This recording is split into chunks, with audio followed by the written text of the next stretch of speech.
wings. A wing for the win. KFC hot wings. Delicious, irresistible. Enjoy a 10-piece combo or 25-piece party bucket today in hot and spicy or spicy barbecue. KFC hot wings. A wing for the win. It's Jamaican, it's Caribbean, to the world! On the Bridge 99 FM, you heard?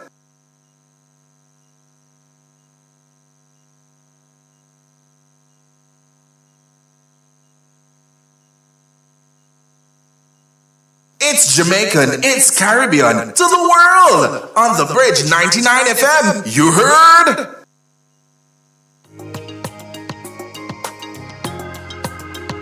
The people's champion. Our mission is love. Our vision is love. Jamaicans for justice. The people's champion. Justice, justice for all. Justice under the law. Justice, Jamaica demand. Right to life, right to liberty. Justice, justice for all. Justice under the law. Justice, the people demand. Right to life and security. Oh, what a joy. Oh, what a peace. How great this country could be. Respecting your rights, respecting human rights. What a wonderful nation this could be. How come many we are one in a Jamaica? Make it a better place for the boys and girls. It is Tuesday, so we are having Let's Talk Justice. I am Jade Williams, Policy and Advocacy Specialist at Jamaicans for Justice, and I'm joined by a special guest host today. I'll allow him to introduce himself. Hello everyone, this is Nicholas Richards, the Community Engagement and Outreach Officer at JFJ. So Nick is one of the newest members on our team, and he is filling in today for our... Thank you for being here, Nick, and hopefully we'll have a great show today. Now, as usual, we will start with our recap of last week, significant human rights moments, and I'm only going to talk about one thing, quite selfishly.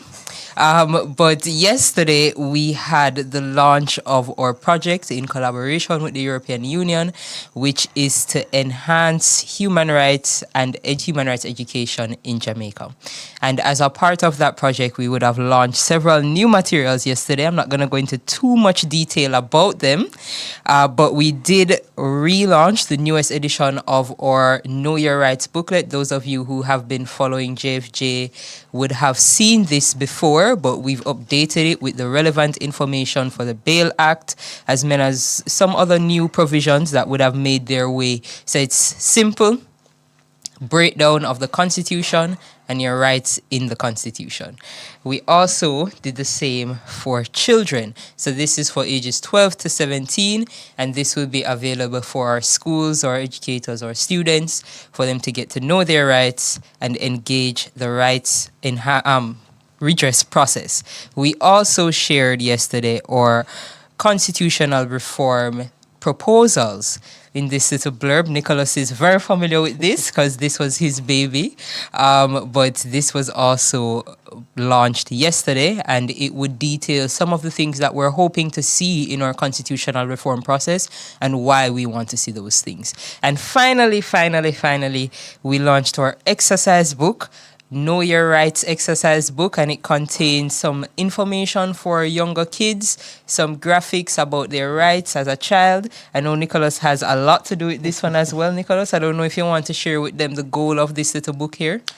I mean, as you can see, Jamaicans for Justice, we've been working very hard, getting the information out there about the constitutional reform process, as well as being in the schools. And one of the ways we thought that we could really make the information accessible was by an exercise book. And it's not just your regular exercise book. So when you open the pages, you get who is a child. And we have a little fun comic here on the other page about, Jessica and John from down the street. And then you also get conflict resolution tips as well as a lot of other information. So it's really good, and it should be rolling out in schools. Awesome. So we'll talk a bit more about some of our other upcoming activities in association with this EU project at the end of the show. But today we are focused on child rights generally and balancing the right to education and student discipline. Now, we would do our right of the day and our trivia question for today. And our right of the day is associated with this issue of education, and it is under the Education Act Section 21, which speaks to the duty of a parent to ensure their child's education. And essentially, this section gives the parent an obligation to ensure that once it is that their child is at compulsory school age, which I believe is 3 to 17, that child is enrolled in school and is able to receive a full-time education. Now, if the child is a registered student at a school and fails to appear at school, the parent may be guilty of an offense. Now, it says may because there are certain circumstances, such as if the child is severely ill, that would mitigate that kind of responsibility. But essentially, as a parent, it is your responsibility to ensure your child has proper access to education. And then our trivia question for today, also related to education, is who was Jamaica's Minister of Education from 1980 to 1986? And we asked this as our education regulations, which will make up a big part of today's conversation, are from 1980. So which minister was in position when those were passed? So we look forward to your engagement. You can respond to the trivia question through our Instagram or through our WhatsApp at 2397583. Now, as we said, today's topic is child rights and balancing the right to education and student discipline. And we're going to be joined by a few persons. We're going to be joined by Ms. Jerlee Walker, who is the Policy and Advocacy Officer at Fiwi Children Foundation, Jamaica. We'll also be joined by Mr. Courtney Winter, the President of the Jamaica Association of Chairmen of Secondary Institutions, and Mr. Laverne Wright, the President of the Jamaica Association of Principals of Secondary Schools. Now, the exclusion of children from schools for seemingly arbitrary reasons is not a new phenomenon in Jamaica. The recent incident at St. James High School, which I'm sure you're all aware of, is something that we spoke to last week on the show as well. 2 students were removed from school due to their behavior on an online video. And it calls into question the arbitrary use and abuse of power and authority by some school leadership and around the student conduct and disciplinary actions. It also raises serious cause for concern around how schools are governed and the accountability mechanisms associated.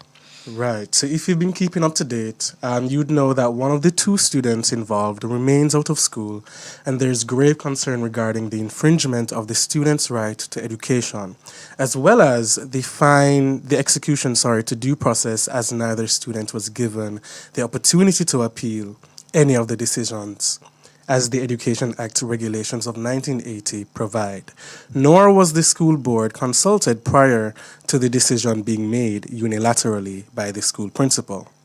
Now, this incident underscores an urgent need for educational institutions to implement more inclusive policies and provide a safe and supportive environment for all students, as well as the overall need for reform within the legislative and regulatory framework that governs education. And this includes some amendments that we had expected to see to the Jamaica Teaching Council Act, and it is currently under review. So we will be joined, as I said, I hope we are already joined. I'm not sure. Okay, so we will be joined shortly by Ms. Jerlee Walker, Mr. Courtney Winter, and Mr. Laverne Wright. Now, while we wait on them to join us, Nicholas, I just wanted to... Oh, Jerlee's here. Okay, great. So thank you to my producer who was able to catch me just in the nick of time there. So, Miss Walker, can you hear me? Yes, I can. Can you hear me? Okay, great. I'm not hearing you that well, but I'll go ahead with our first question. I know you're from Fiwi Children Foundation, and we work quite closely with you guys on occasion. And I wanted to ask, what were some of the concerns that your organization had? All right. So in regards to this specific case, and in keeping with the Jamaicans' education regulations, as you mentioned before, and the principles of administrative justice, we believe at Fiwi Children that due process should have been followed. That is, no child should be expelled without the matter escalated to the school board. Furthermore, the idea that a disciplinary sanction should have been meted out is most egregious in an attempt to curb behavior, and it is a deeply flawed practice, right? At Two Children Foundation, we advocate for the rights and protection of our children, and especially in this case that it is so sensitive, we should have been afforded a meaningful discussion which protected the child's rights, and that should have been offered by the school board, the principal, and the parties such as their parents. So based on what we are seeing in the case, the principal, Mr. Williams, he allegedly acted alone. The board should have been more proactive in handling this matter. Despite the decision of the principal, and the immediate reconciliation should have been made by the board, seeing that the principal jumped several protocols before handing down his decision in his own judgment. It seems that the board only went vocal when news media got wind of this, which would not have been the case. Thank you for that, Miss Walker. I wonder, because I've heard some of the discourse around it, and I wonder what exactly are the normal disciplinary procedures. And I think I'll ask that to Mr. Courtney Winter, who has joined us from the Jamaica Association of Chairmen of Secondary Institutions. Mr. Winter, could you walk us through what a normal disciplinary process, suspension to expulsion, would have looked like? Good afternoon. How are you? Good afternoon. I'm doing good. Good afternoon to your listeners as well. Okay, so the procedure is set out very clearly in the 1980 education regulations, and I believe it is under section 30. Yes. There's also section 85 that also works with section 30. And pretty much, if I could just quickly take you through the process. Please. Because the process in discipline a student is very different from the process to go through a disciplinary activity with administration. So let's stick with the students. So per the regulations, a principal can suspend a student for no more than 10 days. And that is school days. On doing that, the principal is supposed to then notify the board of this suspension. And if so desire, to refer a particular student for further disciplinary hearings by the board. The board then take a look at the referral and the charges against a student, and then decide through a vote of the board whether or not to refer this activity to what is called a personnel committee. And this is where section 85 comes in. It speaks about the establishment of a personnel committee, who sits on it, and the mandate of a personnel committee. The personnel committee is then supposed to investigate that matter, and within the 10 suspension days. So it has to be convened very quickly. After the investigation, the personnel committee then makes a recommendation to the entire board. And the act is very clear on what those recommendations could be. One, you could further suspend that student for no more than additional 5 days. So that would make it 10 plus 5, 15 days. Or you could dismiss the charges. Or thirdly, you ask the principal to exclude. And what that means is pretty much to expel that student based on what the outcome of the investigation. Okay, Mr. Winter, I'm going to ask you to pause there quickly. Yes. We're going to take a quick break, and when we come back, you can give us that summary, and then I have a follow-up question for you. Okay.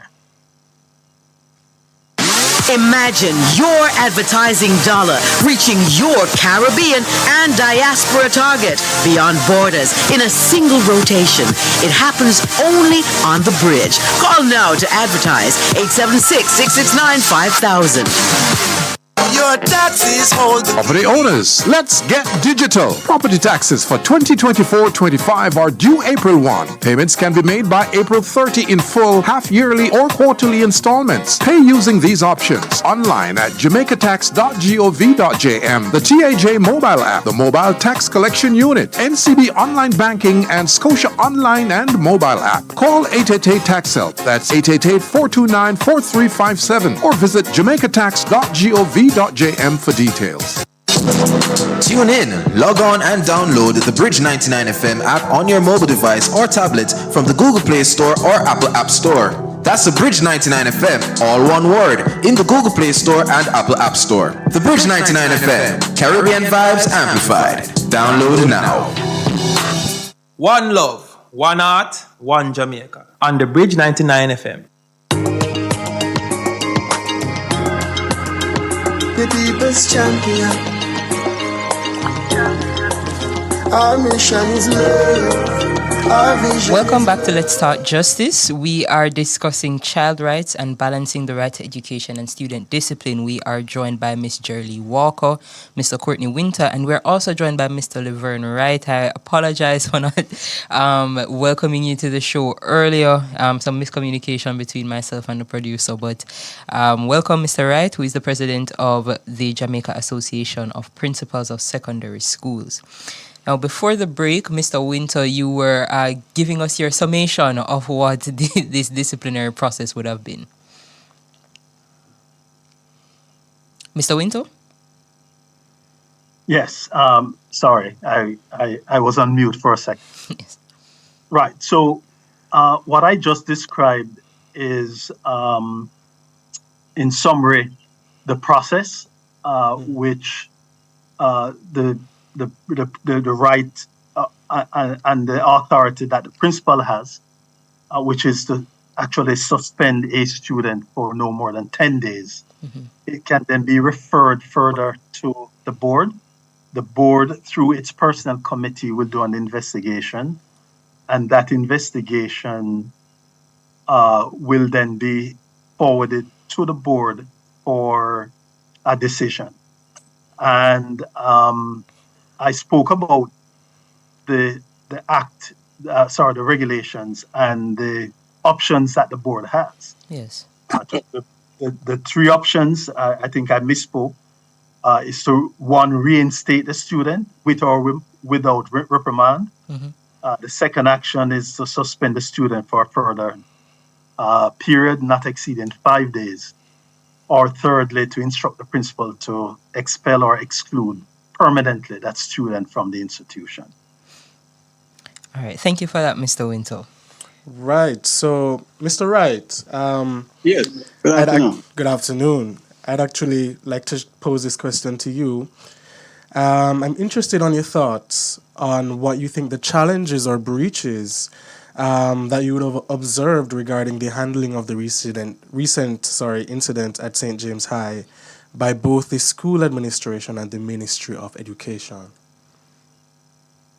I am not as aware of that case as people think, because isn't it before the board now being handled? Yes, that's what we've seen reported. Right, and once it's there, I wouldn't want to comment on it.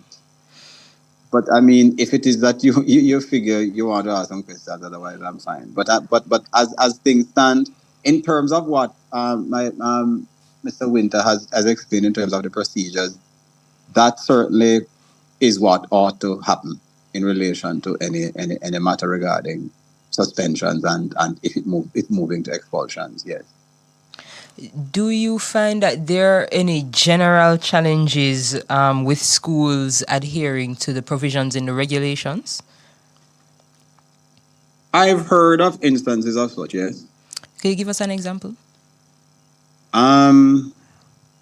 It would be as it's being alleged in relation to St. James High. In what sense?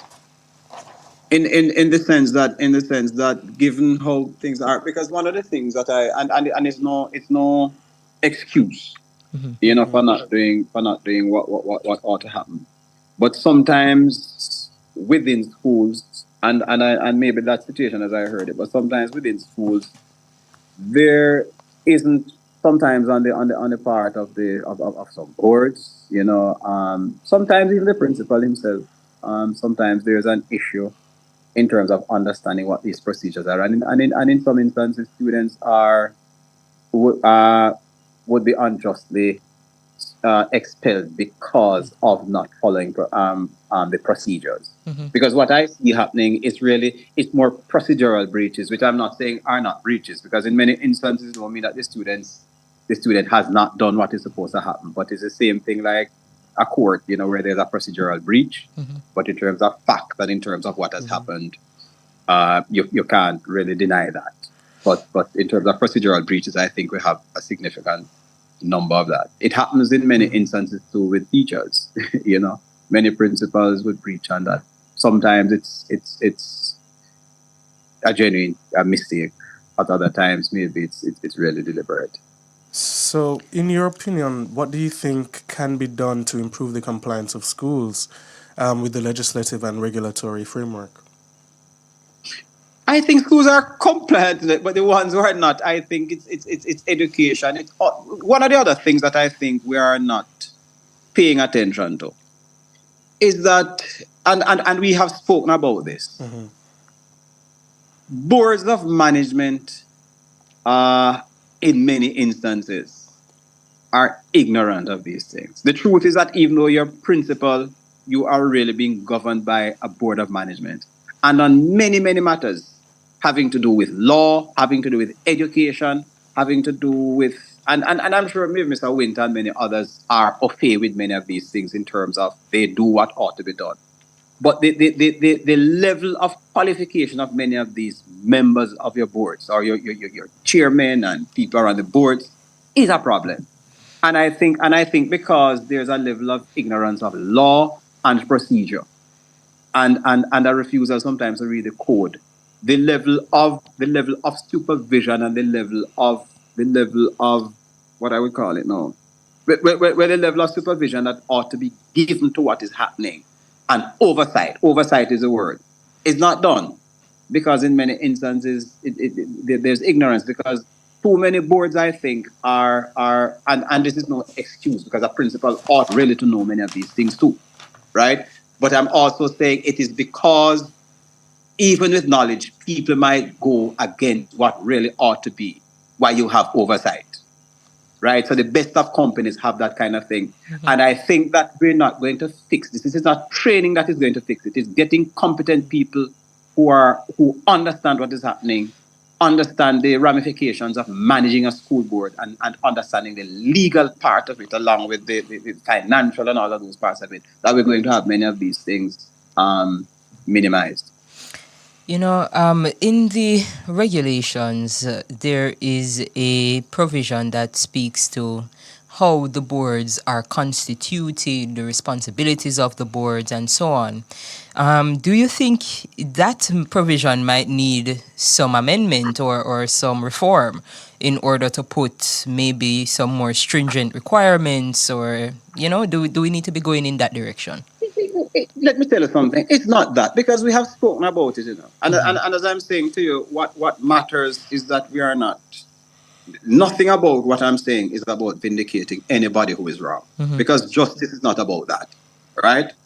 What we're saying is that one of the things that you want when we're talking about justice is that you want people who are knowledgeable, people who have courage, and you don't want a system of selection that is about curry favor. Many of our boards of management, especially those that are not trust boards or to some extent church boards, are about that. It is a political fiefdom. I mean, I'm hearing, for example, many boards. I'm hearing, for example, a trial of my colleague in the public. But really and truly, a board that would have been on its toes. You wouldn't have a past chairman coming out to say that this has been like this. A board that had been on its toes would have cauterized that if there were problems long time. And so my thing is that our practice of ensuring that boards of management of schools become the fiefdom of politicians to reward the people who had done some work for them politically is something that has to stop. Because here you go, if it is that it is like this, your children are going to suffer, your educational targets are going to suffer, finances are going to suffer because oversight that ought to be there is not there. It's why you have learned judges. That's why they call them that. Your board is like a batch. It's like a group of learned judges who are giving oversight to a system of education that is about social justice. But if we don't ensure that the people who are there are people who are competent and knowledgeable, and we feel like we can throw anybody on a school board because it is a school and they are supposed to know, we are going to continue to have these problems. So it is not just training. It is ensuring that integrity and intelligence are more important. Yes, please, Mr. Winter. Can I interject? Please. Yes, so what Linvern is talking about is not unique to school boards. While, for example, private sector or public sector has boards, not everyone could be au fait to the actual working of a particular entity, and so it's not different from any other entity, whether private or public sector. You may have appointees to school boards who may not be familiar with how a school run, but they have what is called transferable skills based on their experience either in the private or public sector. So what needs to happen, because I hear Linvern saying it's not about training, but I think that's where I would vary from Linvern. What you need to do I could just say anything in life, is that you need to be prepared. You need to inform yourself. You need to train. You need to read. You need to look at what regulations or laws govern whatever you are doing in life. And so it's not different from any school board, so I don't necessarily have an issue with how school board members are appointed. And yeah, I think I would somewhat agree that we need to get at least basic skills of a certain standard for persons to sit on a school board. But I still think that school board members can inform themselves of how governance should operate in the school environment. Before I became chairman, I had no idea about the Education Act of 1980. When I became chairman, someone handed me this booklet, and I made sure I read it several times. Because if this is a Bible that governs school board, then you need to apprise yourself of that information. So in general, I want to agree with Linvern, but I think there are individuals who can get up to speed, being an appointee to school boards. Thank you for that, Mr. Winter. We're going to take the break, but when we come back, I'm going to ask Miss Walker, and I'll ask you all to remain with us for a bit after the break. I wanted to ask Miss Walker about how she sees the role of the Ministry of Education in this specific situation, and as her experience at Fui Children with the compliance of schools with regulation. So we'll take the break and we'll be back. Hungry for deals? Get the new Crunch Sandwich Combo from KFC for just $600. A finger-licking good deal. The time by KFC is 1:31. JampJA.org. Mind your business, JA with Jump Online.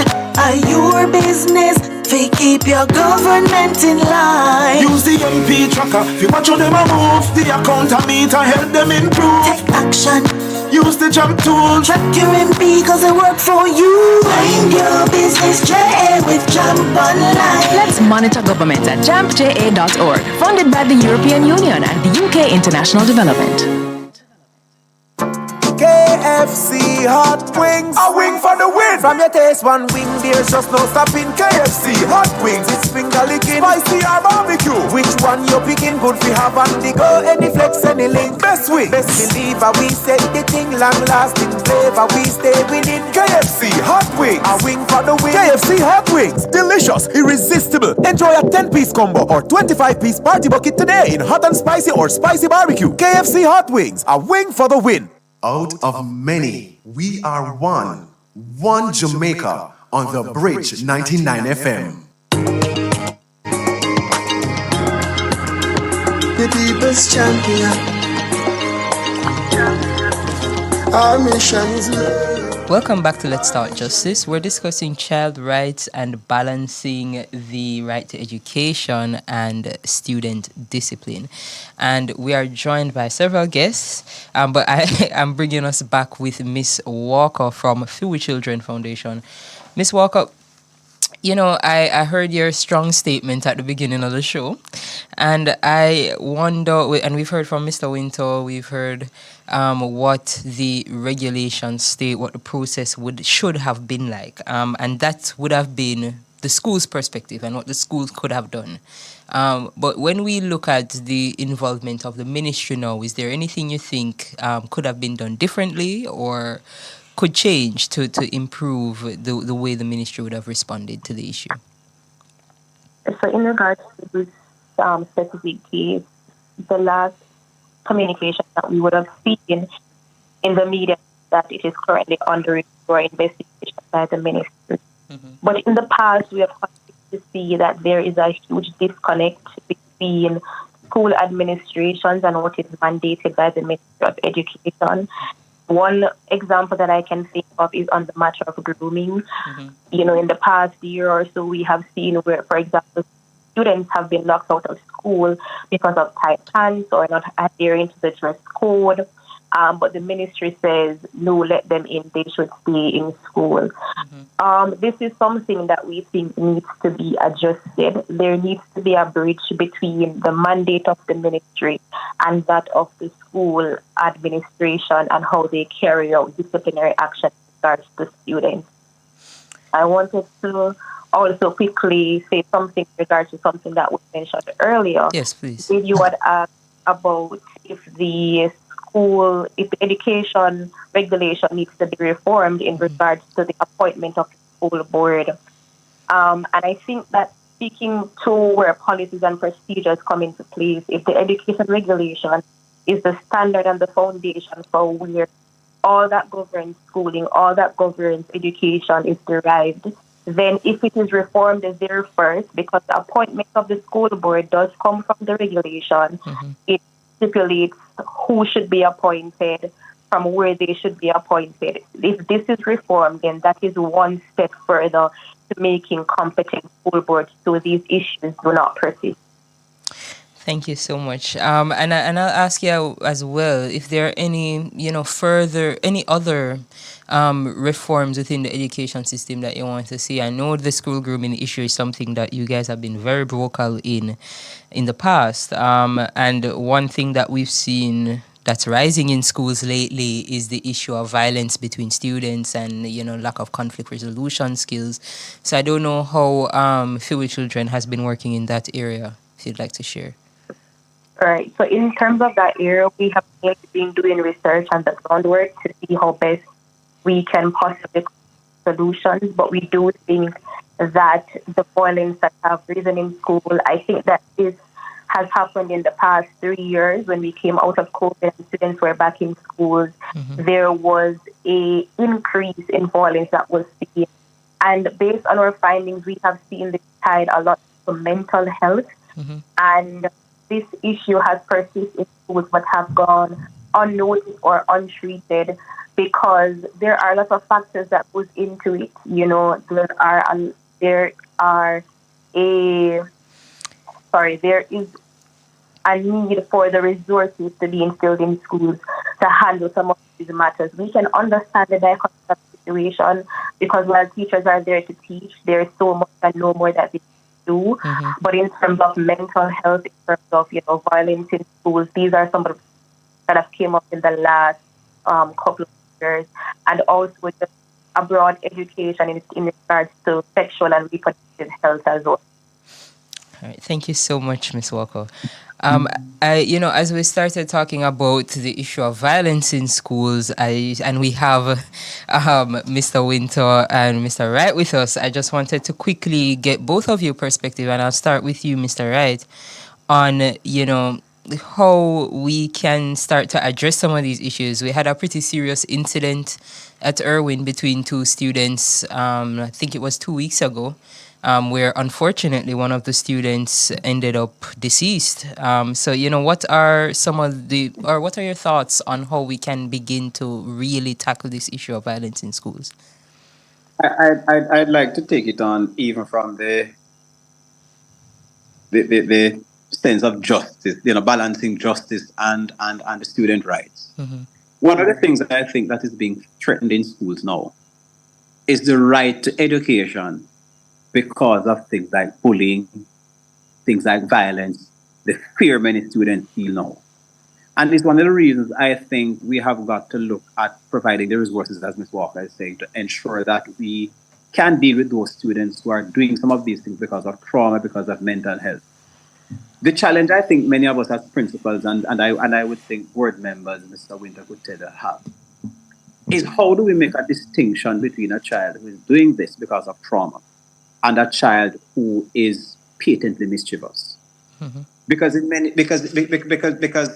there's something of choice, there's something of volition in many of these children. We praise them when they do wonderful things, right? And one of the things sometimes I think many principals have a challenge with is that sometimes there seems to be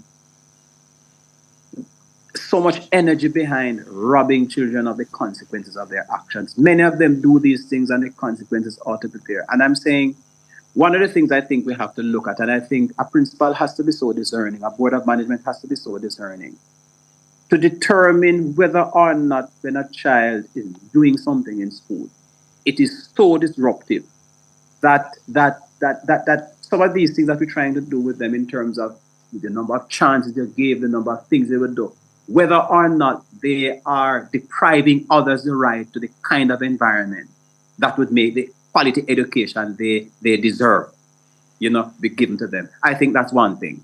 The other thing I believe is how much can we do in relation to the resources we have? Because one of the things that's killing schools is limited resources. So we don't talk about social justice, limited resources.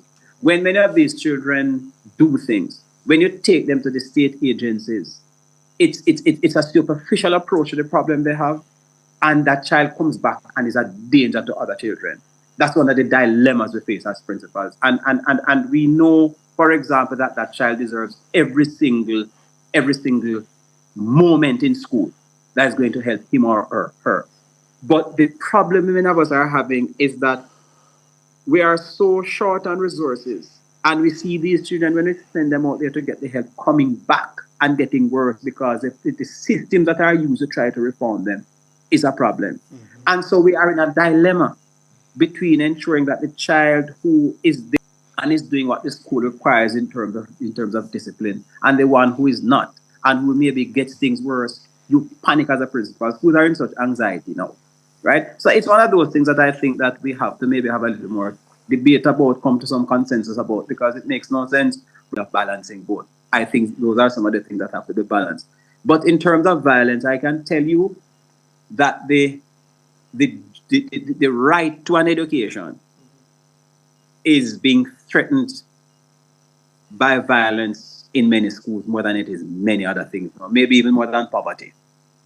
And it is something that I think as a society we are going to have to look at, because we don't have the kind of resources to have our schools being fiefdoms of people who figure it's a training ground to become dons, or training ground to become criminals, and training ground to become people who are, intimidating other individuals. It's really a rough thing in schools, and I think it's something that really we just have to see if we find some answers to. I don't know right now, to be honest, what some of the answers are.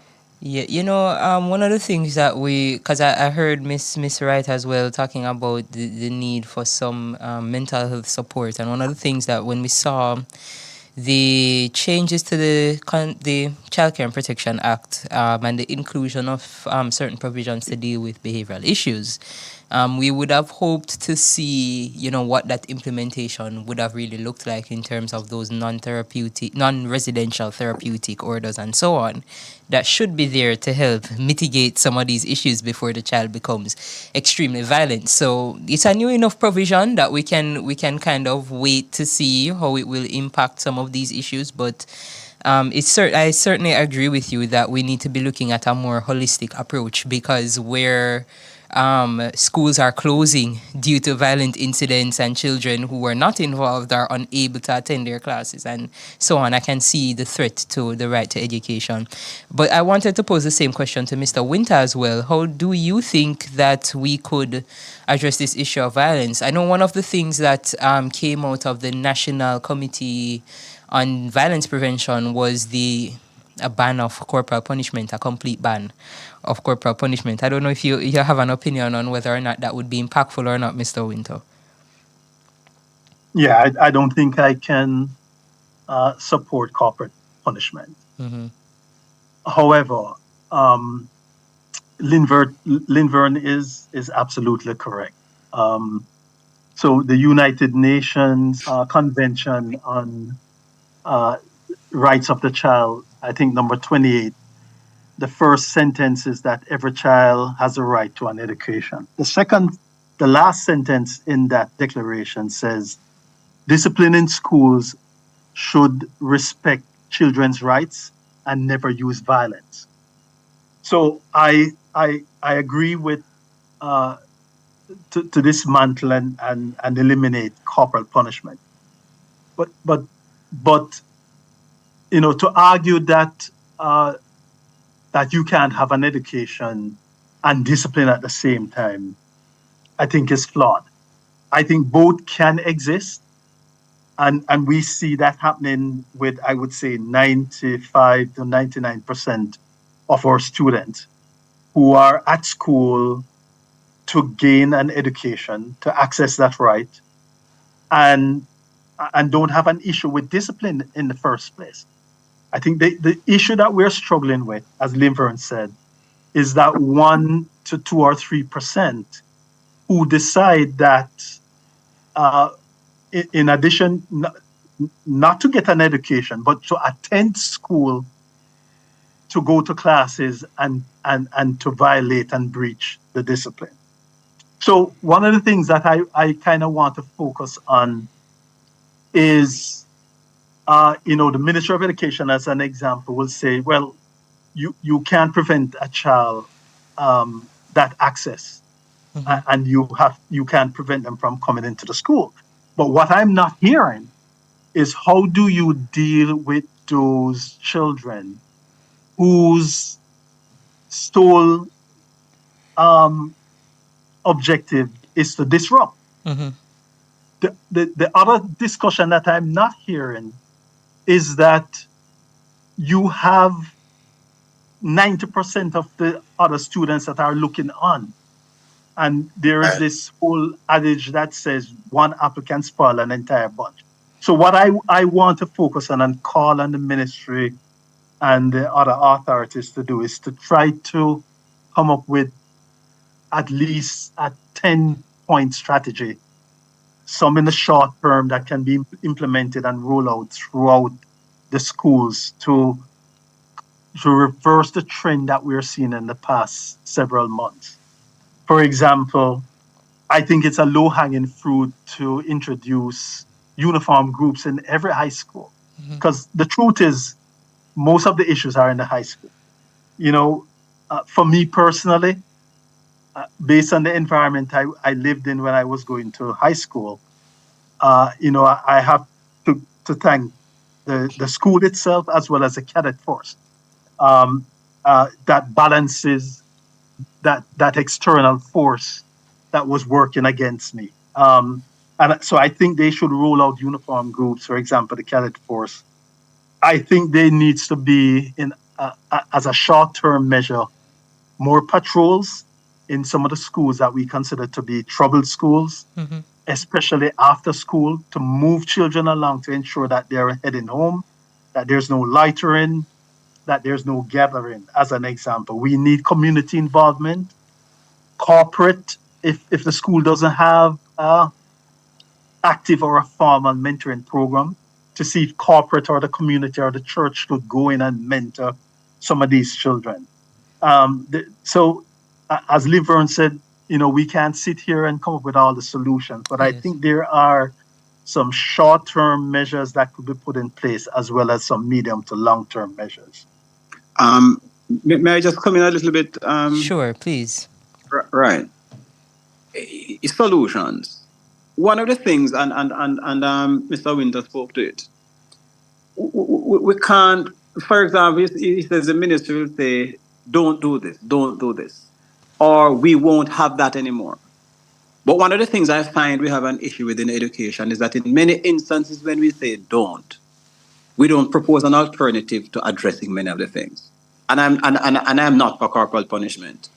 But what has happened is that in many instances, when you had a system of consequences, when your system of consequences has not been properly structured to deal with the gaps that will come as a result of those things, you have a problem. So, for example, grooming. I personally don't have any issues with a child coming to school with whatever hairstyle they want. Yes. But what we don't understand is that the psychology of it for many children is that this freedom to do this sometimes is actually extrapolated to freedom to do other things.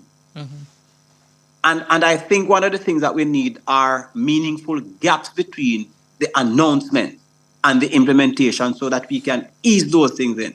Yes. That's one of the things that I think many principals have an issue with, that we have to just pay some attention to. The second thing is a matter of the socioeconomic conditions of many of the children. We talk about justice, but I think we need to be talking about social justice more. Yes.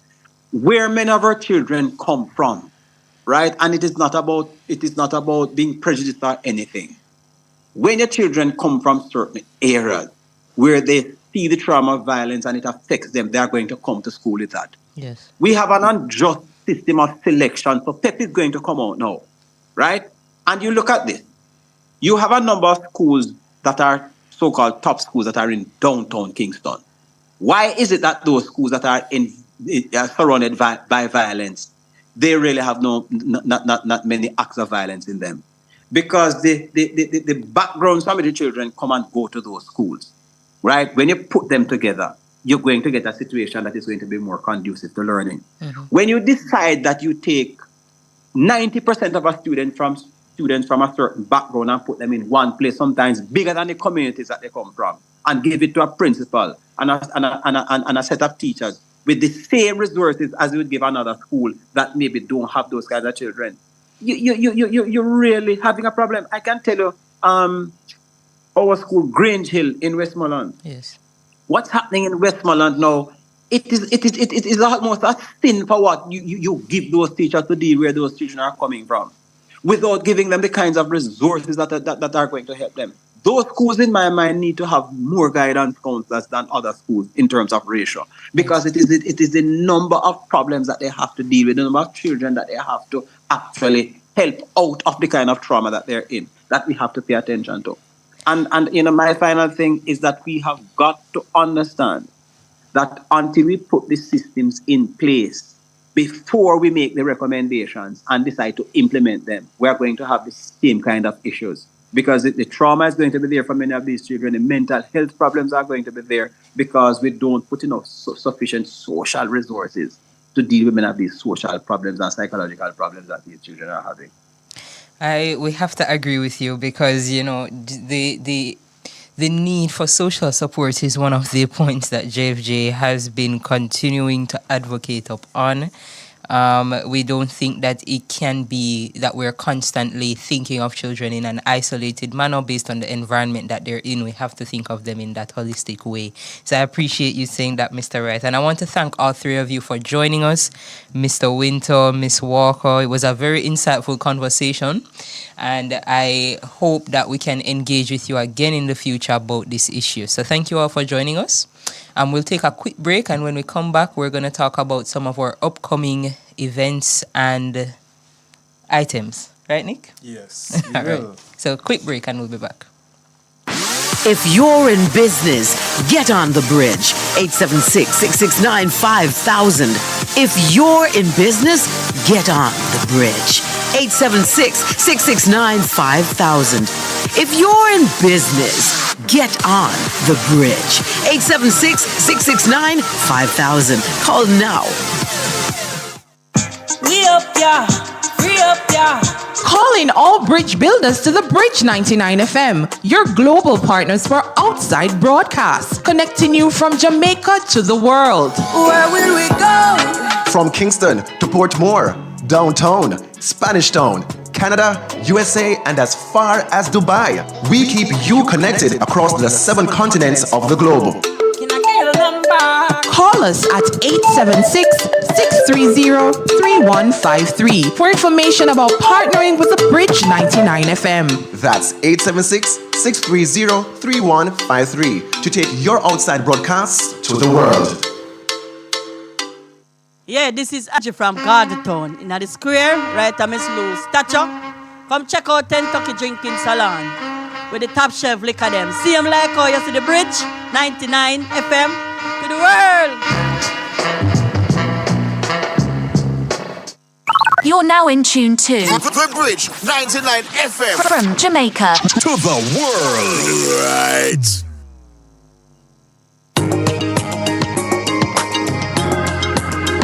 The people's champion.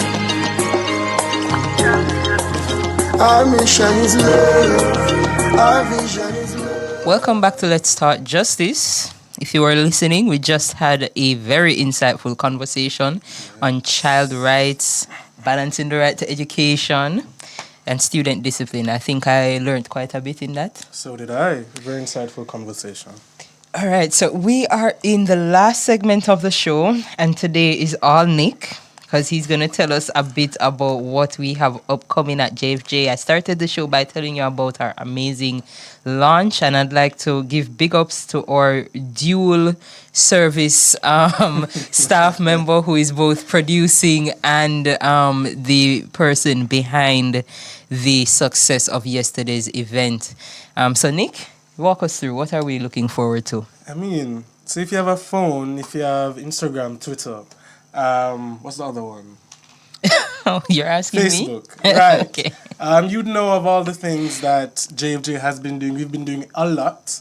So we are in our 25th year. We're celebrating that anniversary. And because of that, you know, we have a lot of big stuff coming up. So one of those is our constitutional reform town halls. It's a series, so we can't just have one. So we had to spread it across the island, and we'll be having 3 entitled Safeguarding Human Rights. Right, so we'll start off in St. Anne. We'll be at the Ocho Baptist Church on May 9th, 2024 from 5:30 to 8:30. And then we hop on over to Montego Bay at the Montego Bay Civic Center on May 16th from 5:30 to 8:30 again. And then we culminate right here in Kingston at the Jamaica College Auditorium on May 31st from 5 to 8. Now, you may be asking why, what the need for have I was just about to ask you, what is a town hall and what is this going to be about? Right. So the town hall, it's a public education activity, right? So we are here at JFJ, we're always in the streets, always on the road. So we did a vox pop, and we went out into Halfway to speak to the people about their human rights, constitution, constitutional reform. And what we found out is that many of the people don't know what the constitution is. And in government, this whole reform process is happening, and the everyday man around the corner, like, they don't know what the constitution is. They can't name 3 rights that they're entitled to, and they don't know about the supreme law that governs how they live every day as citizens. So we want you guys to come out and then learn about the Constitution, its workings. It's the very thing that affects you on a day-to-day basis. So you are going to teach them? No. So we will be having industry experts. I can't tell you just yet, but stay tuned to our social media platforms. Industry experts to answer your questions and to have some very impactful and insightful panel discussions. It's going to be a big thing. It's a big deal. And we want everybody to come out. So your brother, your sister, your church sister, your teacher, your brethren down the road, everybody. Okay. So is it that all the sessions are going to be the same, or are we going to be covering different things over the different stops?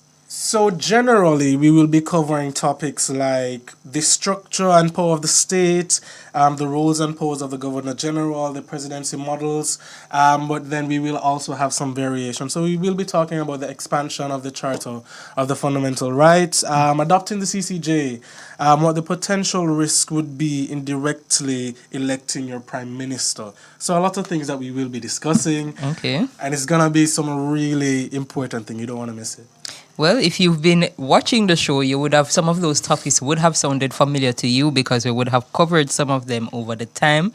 And as we said, we launched yesterday our constitutional reform submission in this nice, well-designed package that Nicholas spent sleepless nights putting together. It's well designed. Quite well designed, and it breaks down all of the provisions that we have placed in our submission and why we chose those things, and it will make up part of your education as we go through our constitutional reform town halls.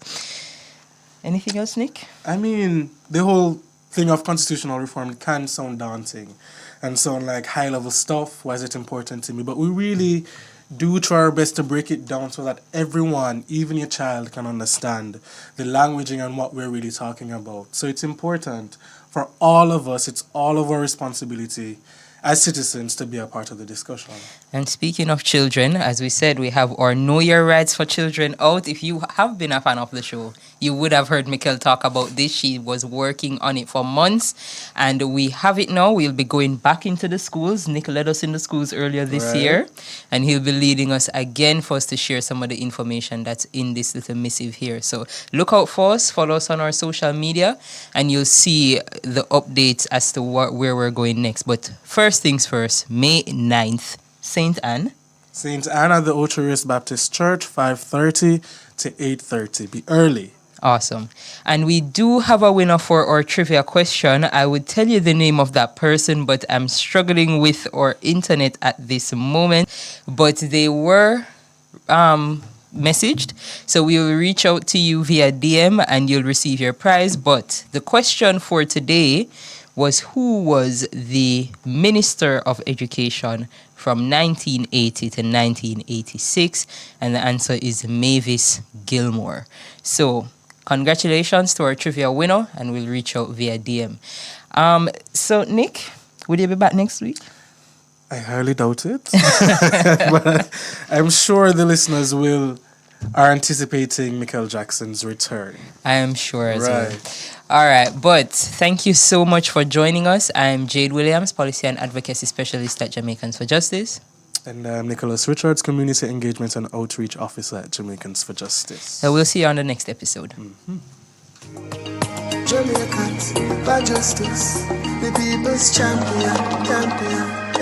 Justice for all. Justice under the law. Justice, Jamaica demand. Right to life, right to liberty. Out of many we are one in a Jamaica. Make it a better place for the boys and girls. Created equal by the creator. For equal rights and opportunities. No to unlawful detention and police brutalization. Class, gender, race or religion. We not tolerate discrimination. To join the fight against injustice, contact us at 755-4524 or Jamaicans4Justice.org. The people's champion. Watch the man, you don't know this advice at the end present for The Bridge 99 FM connecting. We said that station, you're a leader. And we said, give him like a time, a little feature. Under the moonlight in Santa Mina. The Bridge 99 FM, Diana representing. Tune in, log on and download the Bridge 99 FM app on your mobile device or tablet from the Google Play Store or Apple App Store. That's the Bridge 99 FM, all one word.